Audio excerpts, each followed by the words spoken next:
If only he had been taller, maybe then. They wouldn't have noticed him. Maybe then they wouldn't have made him their favorite target. But at Grand Hill Academy, there was no hiding from the bullies.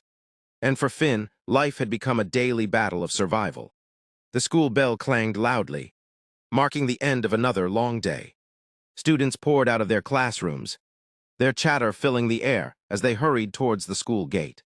Laughter echoed across the hallways. Friends walked in groups, discussing weekend plans and the latest school gossip. But Finn kept his head down, gripping his backpack as he weaved through the crowd, hoping to get out before. "Hey, short man, where do you think you're going?" Finn froze, his stomach twisted into a tight knot. He recognized that voice anywhere. Slowly he turned, and there they were, Zane and his crew, standing in the middle of the hallway like they owned the school. Behind him, students slowed their pace, whispering and exchanging glances. No one ever interfered, no one ever helped. Finn's hands tightened around the straps of his bag. "I just want to go home," he muttered, trying to sound braver than he felt. Zane smirked. "Home? Do short people even have proper homes? I thought they lived in toy houses." The boys behind him, Jet and Knox, burst into laughter. Finn felt the sting of humiliation, but he forced himself to stay calm. He knew better than to respond. "Answer me, dwarf," Zane taunted. Finn swallowed hard, looking around. The other students were still watching, but no one said anything. Some had seen this scene play out 100 times before.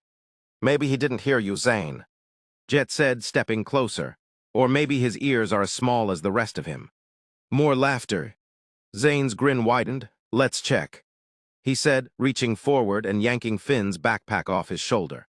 "Hey, give me my bag." Finn's voice came out more desperate than he intended. Zane chuckled as he unzipped the bag and turned it upside down. Books, notebooks, pens, and even his lunchbox spilled onto the tiled floor. "Oops," Zane said mockingly. "My hand slipped." Finn clenched his fists. His heart pounded so loudly he could hear it in his ears. Knox picked up one of Finn's notebooks and flipped through it. "Ah, see this one, always writing like his life depends on it." Jet snatched the book from him. Wait, let's see if he wrote about how to grow taller." He ripped out a page and tossed it in the air. The laughter around them grew. Finn bent down quickly, scrambling to gather his scattered belongings. His face burning with shame, the harder he tried to move fast. The clumsier he became. His hands shook as he reached for his books. "See, let me help you," Zane said, pretending to bend down, only to kick one of the books across the hallway. Finn's breath hitched, his vision blurred. But he refused to cry. Crying would only make it worse. As he reached for his last book, a foot suddenly landed on it. "Zane." Finn looked up. Zane stared down at him, a wicked glint in his eyes. "Say please." Finn's heart pounded harder. "Say it," Zane repeated. A heavy silence fell over the hallway. Students stopped whispering, some even held their breath. Finn swallowed. His pride screamed at him not to, but what choice did he have? "Please," he whispered. Zane smirked, pretending to think about it. Then, instead of picking up the book, he kicked it farther away. The laughter returned, louder this time. Finn's hands curled into fists. He wanted to hit him, he wanted to scream. But he knew that if he did, the punishment would be worse. "Next time, don't be so short," Zane said, giving him one last shove before walking away. His gang laughing and following behind him. Finn sat there, his books scattered, his chest rising and falling with each shaky breath. One thought filled his mind. "I can't do this anymore." Later, the school gate felt like the longest distance Finn had ever walked. His legs were weak, his hands trembled as he clutched his bag tightly, and his mind spun with shame. The other students had moved on like nothing happened. But Finn couldn't, how could he? He dragged his feet down the road leading home, the echoes of their laughter still ringing in his ears. Every step felt heavier than the last. "Hey, Finn, wait up." A familiar voice made him stop. He turned slightly to see Blair, the only person in school who didn't treat him like a joke. She jogged to his side, her hair bouncing as she caught up. "Are you okay?" Finn shrugged. "I'm used to it." Blair frowned. "That's not the answer I was hoping for." Finn didn't reply. What was he supposed to say?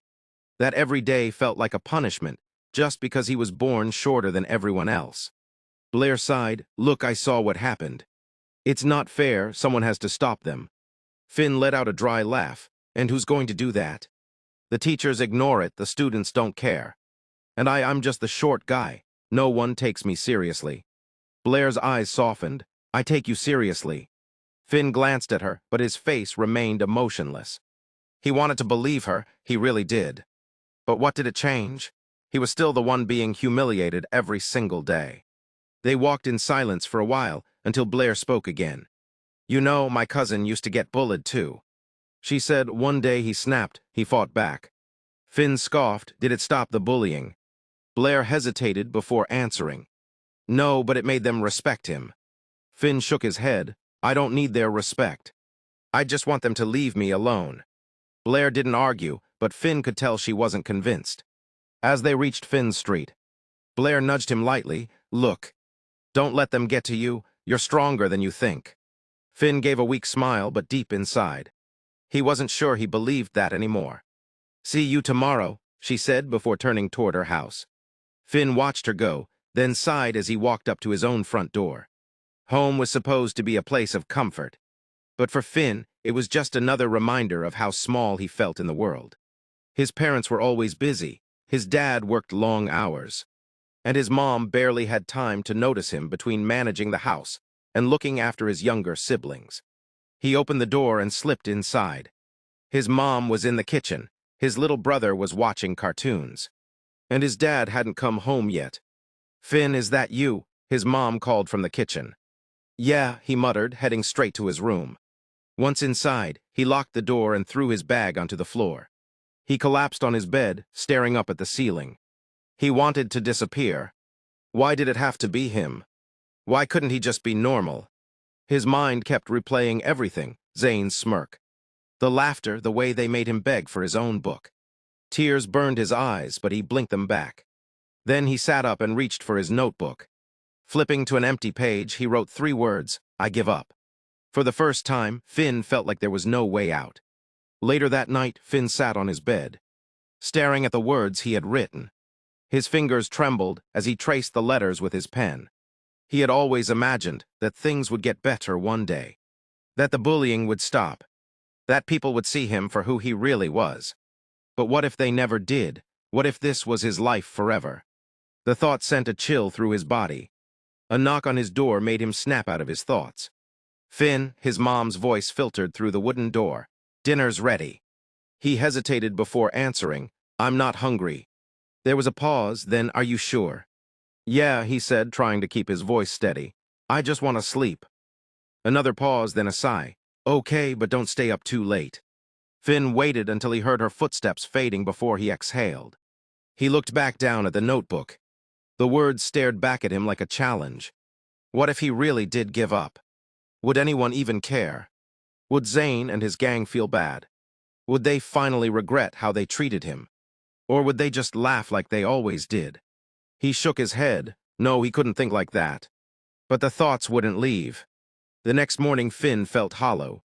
He barely slept. His body moved on autopilot as he got dressed and left the house. Blair was waiting for him at the school gate, as if she knew something was wrong.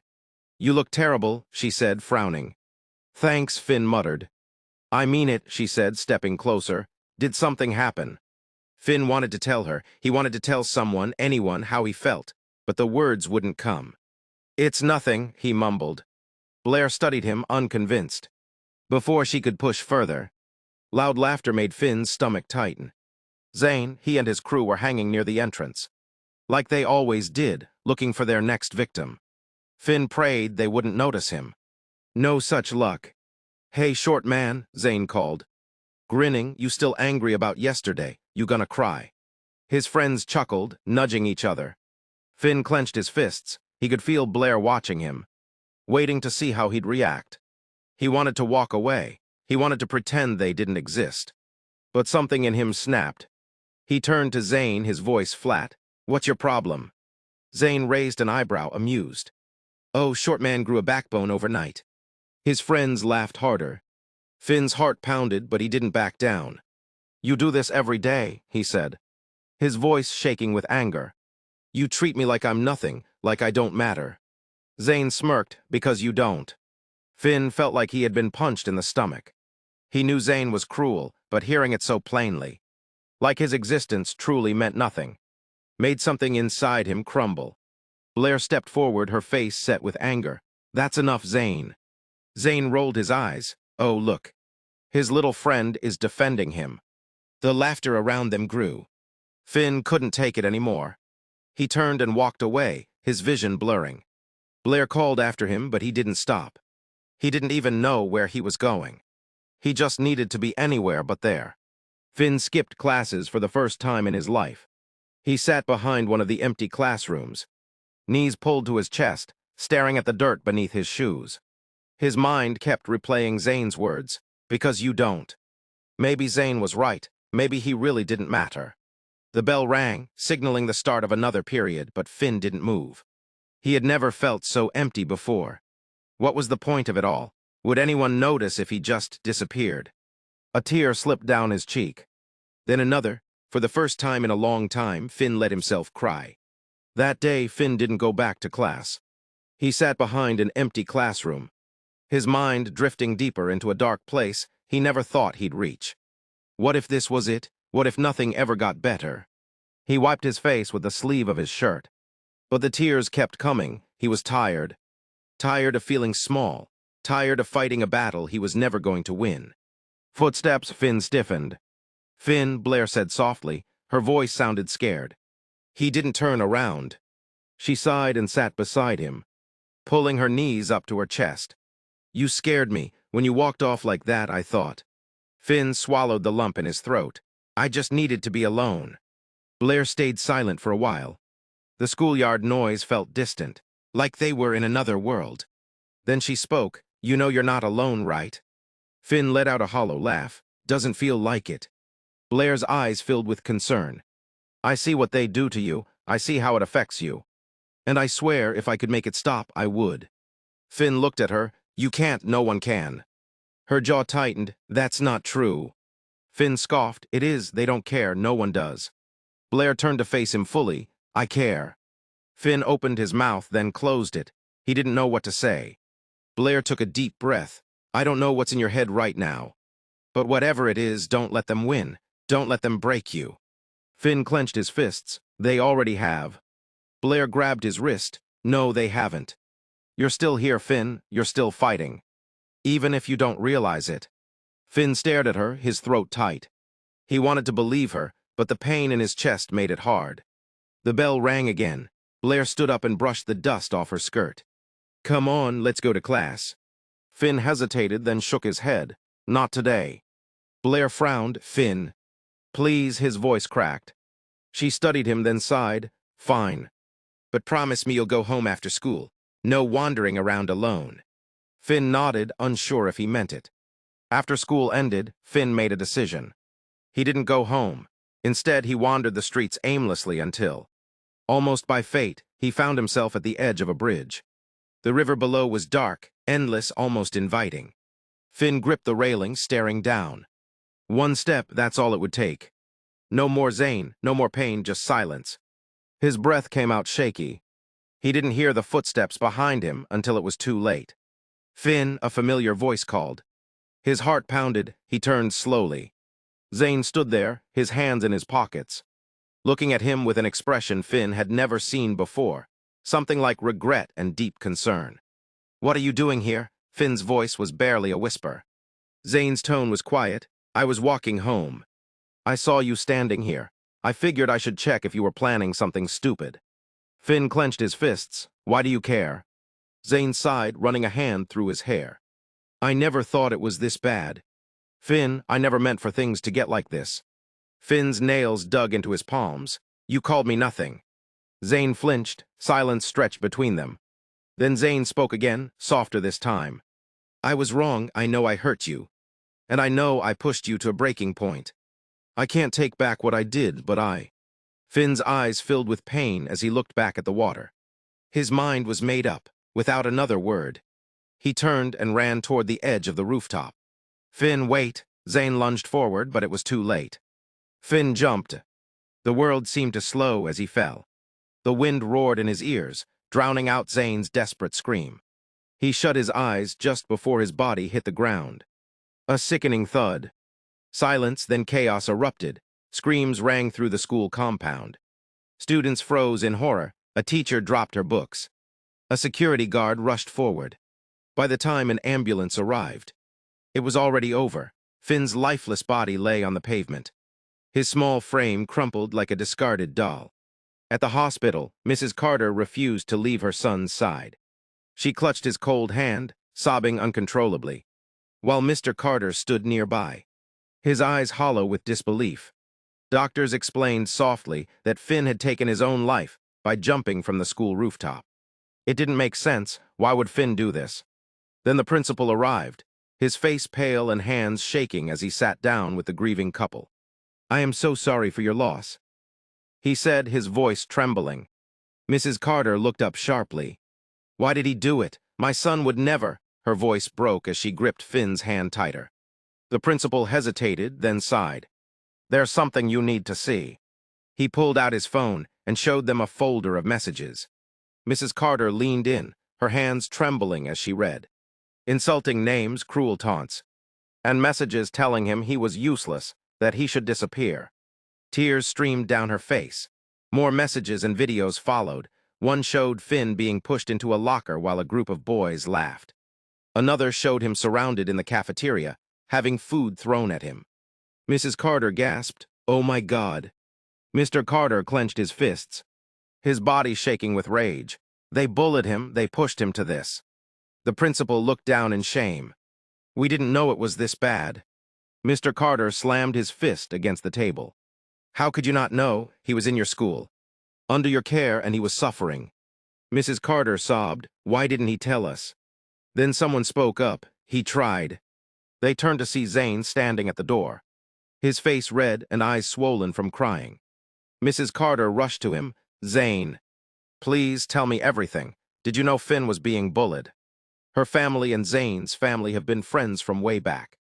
She had always reminded Zane to take care of Finn in school. But no, she was wrong. She was asking her son's killer if he knew who the killer was. Zane swallowed hard and nodded. "I saw it all. I tried to help. But I wasn't enough. We made his life a nightmare." "We, Zane, who is we? Were you among those rascals who bullied my son to death?" Yes, Ma," Zane replied. "I am sorry, Ma. We didn't mean to. Please forgive us. I didn't realize Finn would take it to this extent. Please forgive me." Mrs. Carter broke down in tears. "My son suffered alone," she whispered. "I can't believe my friend's son could do this to me." Mr. Carter's eyes blazed as he turned to the principal. "This school will pay, and those responsible will not get away with this." The truth spread quickly.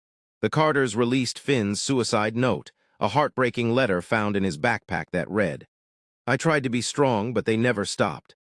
Every day I felt smaller, invisible. Worthless, I just wanted it to end." Parents were outraged, students spoke up, and more cases of bullying surfaced. The school board launched a thorough investigation.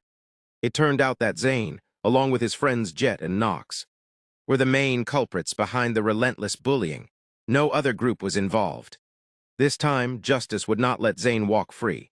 The bullies were expelled from the school immediately. The police pressed criminal charges against them for harassment and abetment of suicide. Zane, having been identified as the ringleader, faced severe consequences. In court, Zane was found guilty and sentenced to detention, and his parents were ordered to pay substantial damages to the Carters.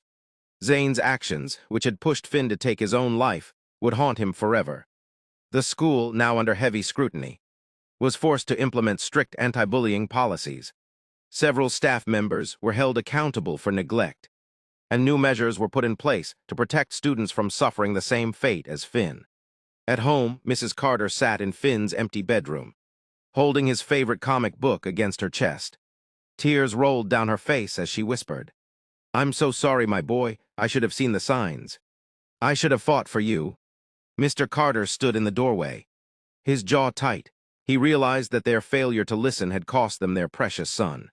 Though nothing could bring Finn back, the Carters vowed to ensure his story would save others. They established a foundation in Finn's name, dedicated to fighting bullying in schools. They spoke at community events, met with lawmakers, and pushed for change so that no other child would suffer in silence. Zane, meanwhile, could no longer hide behind empty apologies. His punishment was meant to serve as a lasting reminder that cruelty would always have consequences. He was forced to confront the gravity of his actions every day. His name tarnished, his future forever marred by the loss of a life he had helped destroy. Finn's story is a painful reminder of the hidden battles many students face. No one should suffer in silence. If you see something, speak up. If you're struggling, reach out. Together, we can stop bullying. Share this story to spread awareness. Let's make a difference. If you found Finn's story meaningful, please subscribe to our channel and hit the notification bell so you never miss another story that can change lives. Until our next story, goodbye.